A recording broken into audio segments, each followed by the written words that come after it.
Assalamualaikum warahmatullahi wabarakatuh. Perkenalkan, nama saya Rizky Firdausi.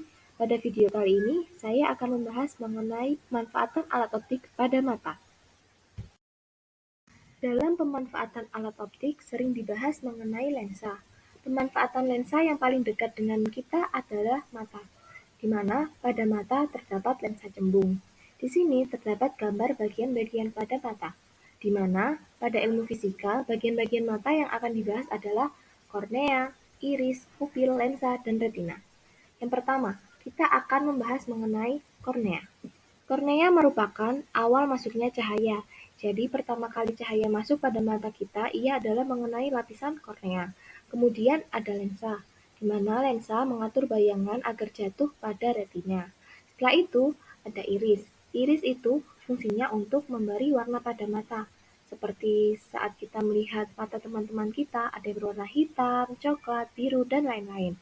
Selain itu, ia juga mengatur besar kecilnya pupil, di mana pupil sendiri memiliki manfaat celah yang terbentuk akibat iris. Selain itu, mengatur banyaknya cahaya yang masuk.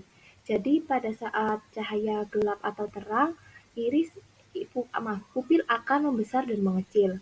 Setelah itu, ada retina, di mana retina adalah tempat bayangan yang terbentuk atau sering disebut layar. Sederhananya, pada saat proyektor menyala, maka bayangan dari proyektor tersebut akan menjatuhi mengenai layar.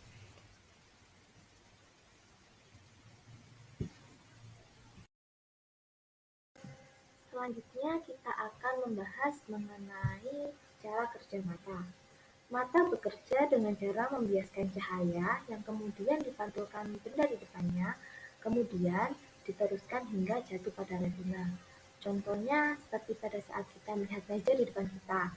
Meja tersebut memantulkan cahaya yang kemudian diterima oleh kornea mata kita, kemudian dibiaskan oleh lensa dan diteruskan pada retina.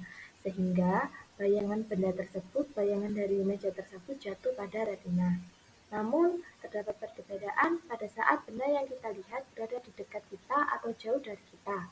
Pada saat kita melihat benda jauh dari kita, maka lensa akan menipis untuk menyesuaikan agar bayangan tersebut jatuh pada retina, seperti gambar yang ada di video ini. Begitu pula juga dengan benda yang kita lihat, benda yang berada di dekat kita, maka lensa akan menebal agar bayangan benda tersebut jatuh pada retina juga. Mengapa demikian? Karena coba kita lihat dari dua gambar ini. Jarak antara lensa ke retina selalu tetap. Yang berubah adalah jarak benda, sehingga yang dapat menyesuaikan adalah lensa. Pengaturan tebal tipis dari lensa ini disebut dengan akomodasi mata.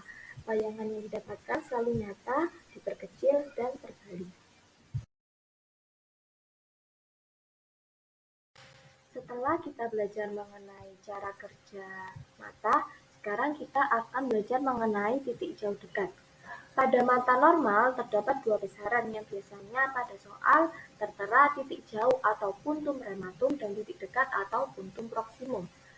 Pada titik jauh atau puntum rematum atau singkatannya biasa pada soal PR merupakan kemampuan mata untuk melihat benda yang memiliki jarak sangat jauh. Pada mata normal, titik jauhnya adalah tak terhingga, sehingga pada saat kita melihat benda yang jaraknya tak terhingga, lensa akan mengalami penipisan setipis-tipisnya, atau biasa disebut mata kita mengalami akomodasi minimum. Kemudian, jika titik dekat atau puntum proximum atau PP adalah kemampuan mata untuk melihat benda dengan jarak yang terdekat.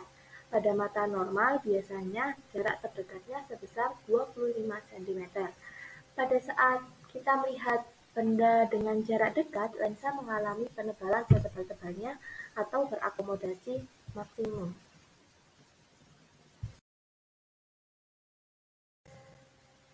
Sekian yang dapat saya sampaikan. Semoga di lain waktu kita dapat membahas mengenai materi berikutnya. Kurang lebihnya mohon maaf. Wassalamualaikum warahmatullahi wabarakatuh.